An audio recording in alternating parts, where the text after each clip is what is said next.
আসসালামু আলাইকুম প্রিয় বন্ধুরা, কেমন আছেন সবাই? আশা করি সবাই অনেক ভালো আছেন। তারপর বলুন, বাসার বাজার কে করে? আপনি করেন, না ভাবি, নাকি আম্মু, নাকি ছোট ভাই?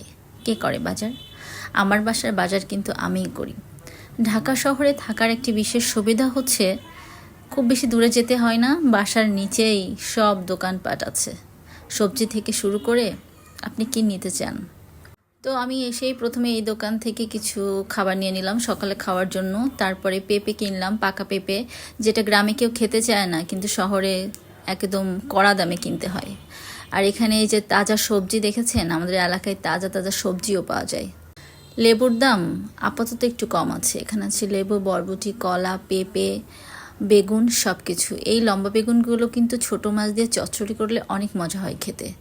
ওইদিকে দেখলাম একজন চাল কুমড়ো নিয়ে টানাটানি করছে, নারকেল নেই তাই আমি আর আনলাম না। তারপরে কিনলাম আলু আর চিচিঙ্গা। চিচিঙ্গা কিন্তু চিংড়ি মাছ দিয়ে রান্না করতে অনেক মজা। তারপরে আবার একটা মুদির দোকানে এসে চাল নিলাম, ডাল নিলাম, অল্প অল্প কিছু কেনাকাটা করলাম। এটাই হচ্ছে আমার প্রতিদিনের ডেইলি লাইফ।